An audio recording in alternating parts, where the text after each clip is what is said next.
สบายดีพี่น้องมาเฮ็ดอีกแล้วมื้อนี้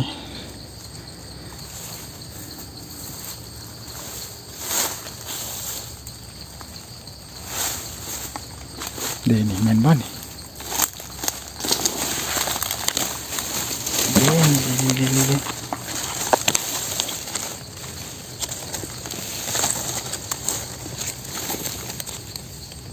เด้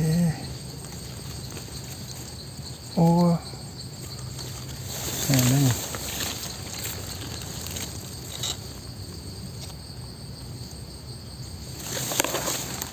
ไปต่อ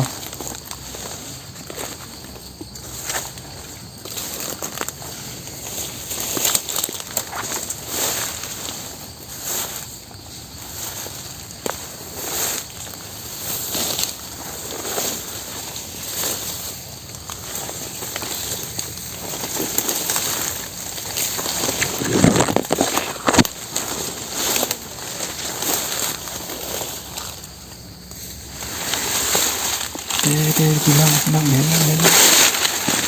นี่เนาะ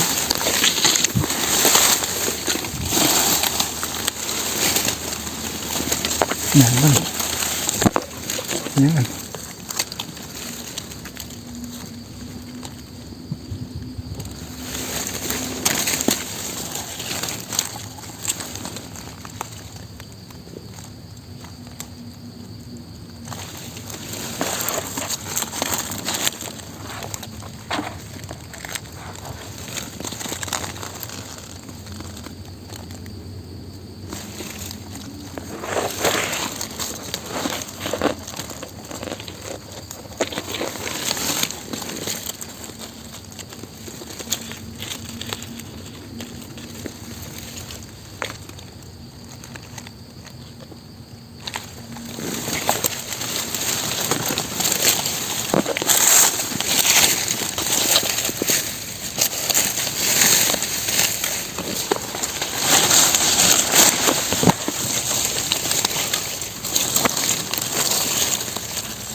มาพี่เอาทงยางมาพี่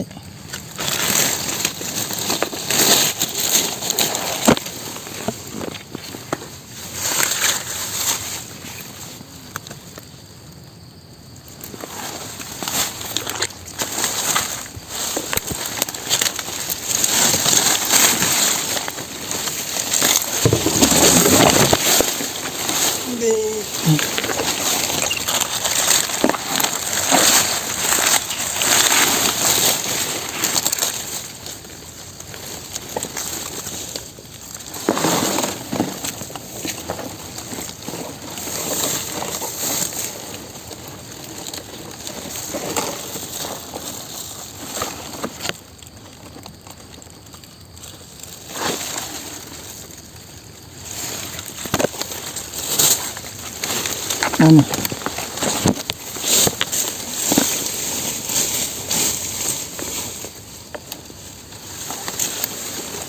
เฮ็ดยังดอกสีขาวๆนี่เฮ็ดอันเดียวกัน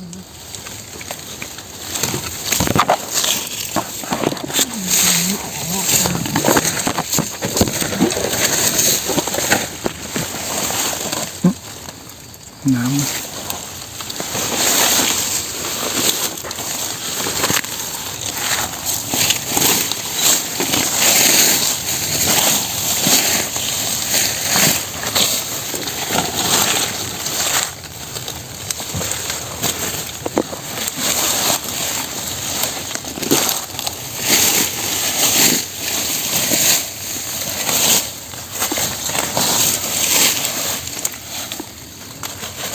นี่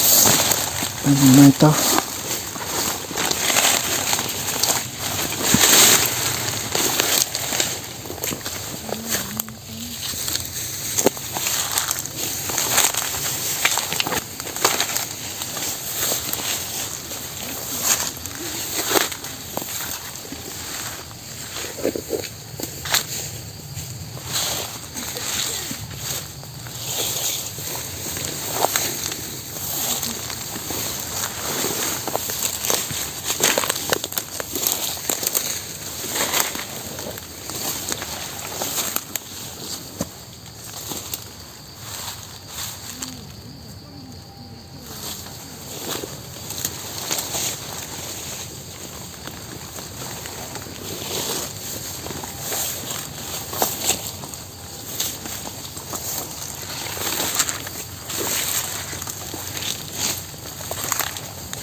อีกดอกหนึ่งแล้วอีกดอกหนึ่งแล้ว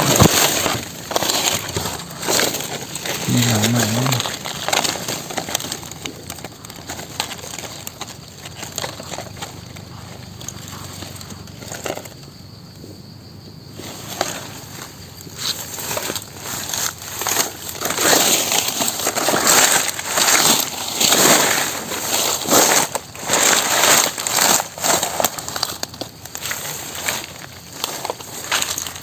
ไปต่อ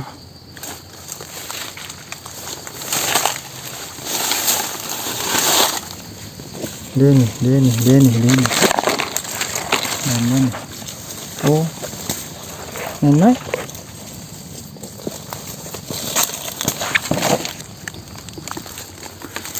ดีพี่น้อง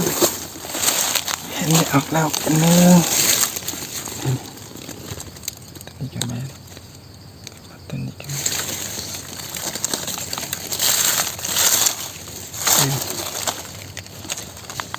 โอ้พี่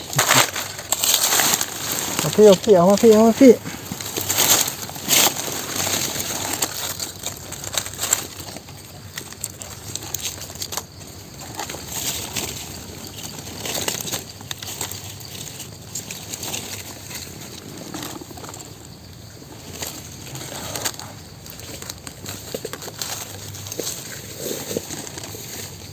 สองดอกเดี๋ยวนะ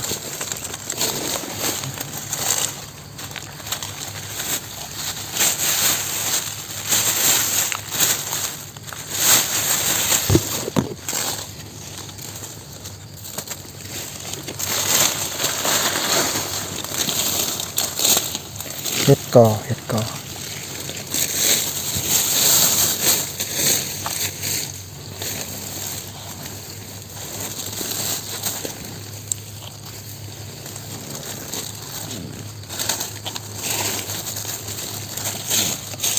่ยแนวใจเห็ดไม่ธรรมดา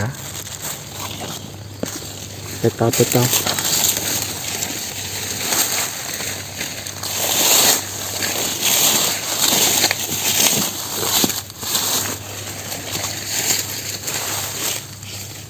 นี่เห็ดปวกพี่น้องแม่นว่าเห็ดปวกนี่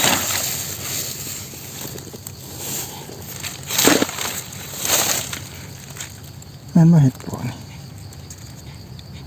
จะเห็นยังเอาไปก่อนเอา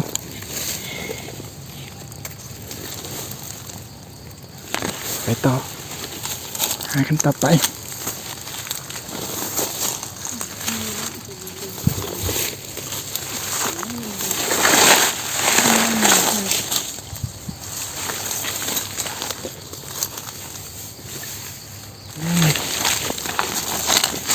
นี่พี่น้อง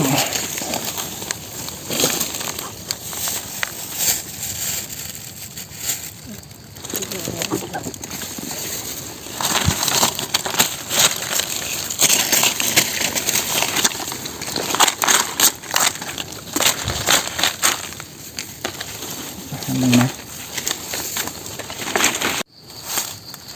นี่เดี๋ยวต้องเฮ็ดมันเฮ็ดมัน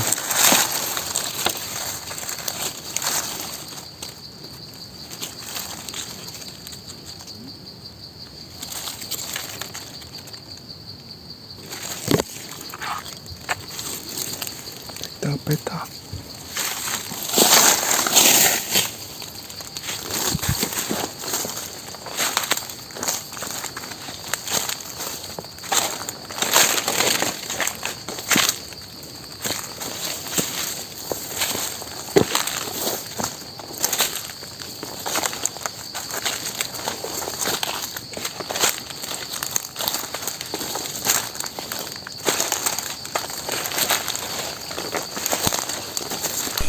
ขอจบคลิปตัวนี้ก่อนเด้อพี่น้องคลิปหน้าพอกันใหม่